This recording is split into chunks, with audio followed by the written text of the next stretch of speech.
Hello friends, मैं हूं हेमंत संरक्षिता और मैं आप सभी का स्वागत करता हूं आज की क्लास में। सो माय डियर फ्रेंड्स, आज मैं आप सभी के लिए जो टॉपिक हम कर रहे थे उसका बचा हुआ पार्ट लेकर के आया हूं। तो जल्दी से रेडी हो जाइए। और आज मैंने पहले ही बोर्ड पर सब कुछ उतार कर रखा हुआ है ताकि मैं आप सभी का समय बचा सकूं। तो चलिए स्टार्ट करते हैं आज की क्लास। तो आज की क्लास में हम पढ़ने वाले हैं प्रोटीन और फैट। तो सबसे पहले प्रोटीन की बात करते हैं। तो प्रोटीन की अगर हम बात करें तो प्रोटीन के नामकरण की बात सबसे पहले आती है। तो जो प्रोटीन का नामकरण किया गया था वो 1840 ईस्वी में मूल्डर के द्वारा किया गया था। किसके द्वारा किया गया था? मूल्डर के द्वारा। 1840 में किसके द्वारा? मूल्डर के द्वारा किया गया था। मूल्डर के द्वारा किया गया था। और ये जो प्रोटीन होते हैं ये भी एक प्रकार के रासायनिक पदार्थ होते हैं, केमिकल कंपाउंड होते हैं जो 20 अमीनो अम्लों से मिलकर बनते हैं। 10 तो हमारी बॉडी में होते हैं और 10 हम भोजन से प्राप्त करते हैं। तो ये क्या होते हैं? एक प्रकार के केमिकल कंपाउंड। केमिकल कंपाउंड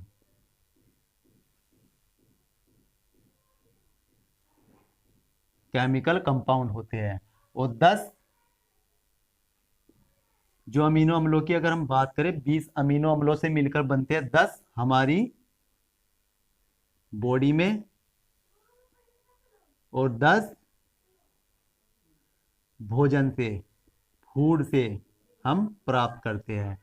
और ये सामान्यतः कार्बन, हाइड्रोजन, ऑक्सीजन और नाइट्रोजन के यौगिक होते हैं। किसके?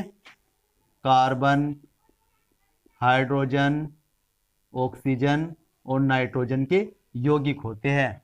और अगर हम जीवित जीवों के शरीर की बात करें, जीवित जीवों के शरीर का 14% भाग प्रोटीन के द्वारा ही बनता है। कितने परसेंट भाग?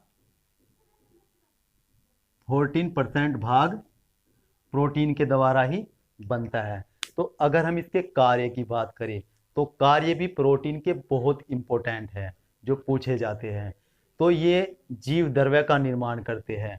प्रोटीन जो होते हैं निर्माण करते हैं किसका? जीव द्रव्य का। जीव द्रव्य का निर्माण करते हैं। नाखून, मांसपेशियां, बाल, इन सब के ये मुख्य घटक होते हैं। कौन? प्रोटीन। नाखून, बाल, मांसपेशियां,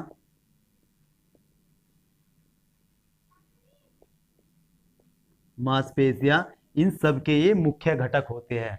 और जब बात आती है शरीर में जो टूट फूट होती है उसकी मरम्मत करने की, तो शरीर की जो टूट फूट की मरम्मत होती है वो किसके द्वारा की जाती है? प्रोटीन के द्वारा। तो ये मरम्मत करते हैं शरीर के टूट फूट की, शरीर के टूट फूट की। पौधों और जंतुओं में, पौधों और जंतुओं में ये एंजाइम की तरह काम करते हैं और ये कार्य करते हैं हार्मोन्स की तरह। तो पौधों और जंतुओं में कैसे कार्य करते हैं? एंजाइम की तरह या एंजाइम के रूप में। एंजाइम, एंजाइम के रूप में। और ये कार्य किसकी तरह करते हैं? हार्मोन्स की तरह। जैसे आपके हो गए इंसुलिन हार्मोन हो गया, इंसुलिन, और आपका वेसोप्रेसिन।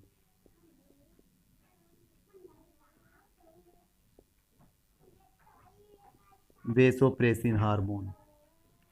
तो अब हम बात करते हैं प्रोटीन की कमी से होने वाले रोगों की। तो प्रोटीन की कमी से होने वाले जो रोग है, बच्चों को 2 रोग हो जाते हैं जब प्रोटीन की कमी हो जाती है। तो कौन सा रोग है? पहला आपका रोग हो जाता है मेरास्मस।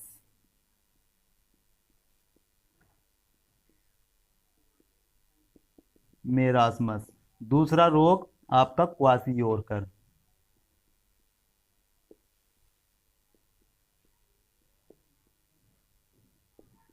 क्वासियोरकर। तो ये दो रोग बच्चों में प्रोटीन की कमी से हो जाते हैं। और सबसे ज्यादा अगर प्रोटीन की बात करें किसमें पाया जाता है, ये आपको मालूम भी होगा। तो सबसे ज्यादा जो प्रोटीन पाया जाता है वो पाया जाता है सोयाबीन में। सोयाबीन में लगभग कितना, 42%। 42% प्रोटीन पाया जाता है। और 1 ग्राम प्रोटीन का अगर हम दहन करते हैं, 1 ग्राम अगर हम प्रोटीन का दहन करते हैं तो 4.1 किलो कैलोरी एनर्जी लगभग मुक्त होती है। अगर हम 1 ग्राम प्रोटीन का दहन करें तो 4.1 किलो कैलोरी ऊर्जा लगभग मुक्त होती है। तो अब हम बात करते हैं वसा की, फैट की। तो फैट जो होता है, वसा जो होती है, हमारी बॉडी को क्रियाशील बनाए रखने के लिए बहुत ज़्यादा आवश्यक होती है।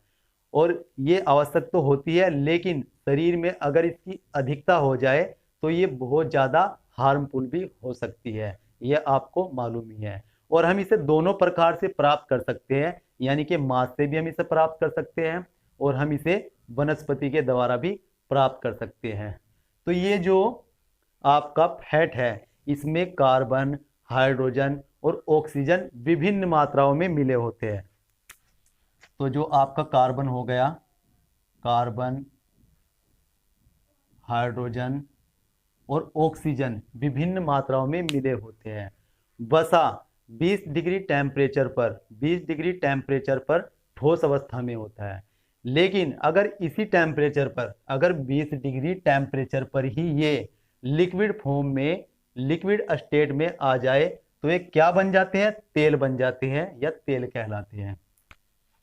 तेल, ये क्या कहलाते हैं, तेल, ऑयल कहलाते हैं।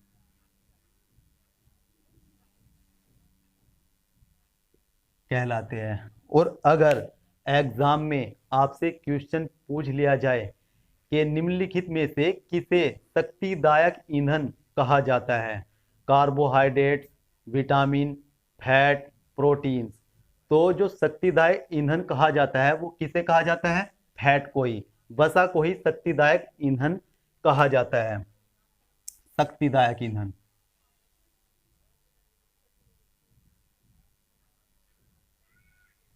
शक्तिदायक ईंधन,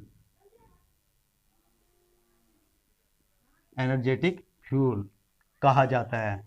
तो सामान्य व्यक्ति को एनर्जी जो प्राप्त होती है फैट से वो लगभग 30% प्राप्त होती है, या ये सामान्य व्यक्ति को 30% तक एनर्जी देते हैं, 30% तक एनर्जी देते हैं। अगर हम अब फैट के वर्क की बात करें तो इसके वर्क भी बहुत ज़्यादा इंपॉर्टेंट होते हैं। तो ये शरीर के अंगों को चोटों से बचाता है, जो फैट होता है वो शरीर के अंगों को चोटों से बचाता है। दूसरा जो वर्क होता है शरीर में, ये प्रोटीन, प्रोटीन की जब कमी होती है तो उसकी कमी को पूरा करने का काम करता है, प्रोटीन की कमी को पूरा करने का कार्य करता है।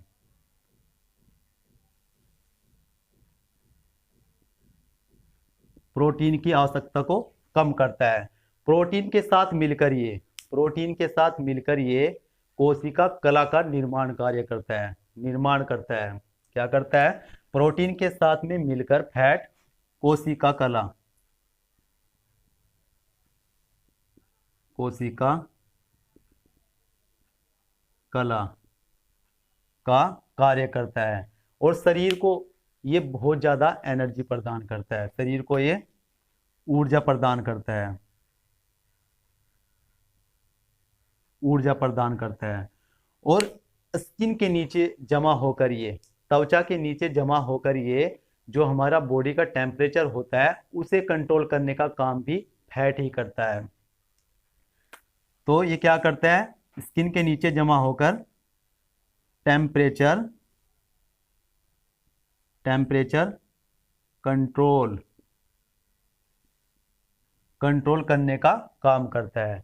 तो अगर हम रोग की बात करें, रोग की बात करें कि भाई वसा की कमी से कौन से रोग हो जाते हैं, तो वसा की कमी से स्किन रूखी रूखी खुश्क हो जाती है, ठीक है। तो स्किन रूखी हो जाती है अगर वसा की कमी हो जाए, रूखी हो जाती है, और वेट भी कम हो जाता है, वजन कम हो जाता है। वसा की कमी से स्किन रूखी और वेट कम हो जाता है, कम हो जाता है। और अगर हम 1 ग्राम फैट का दहन करते हैं, अगर हम 1 ग्राम वसा का दहन करते हैं, तो लगभग 9.2 किलो कैलोरी ऊर्जा मुक्त होती है। 9.2 किलो कैलोरी ऊर्जा मुक्त होती है। सो माय डियर फ्रेंड्स, आज की क्लास आप सभी को कैसी लगी तो जरूर कमेंट करके बताएं, और इस चैनल को सब्सक्राइब, शेयर और लाइक जरूर करें। और मैं मिलता हूं आपको नेक्स्ट पार्ट में। Thank you.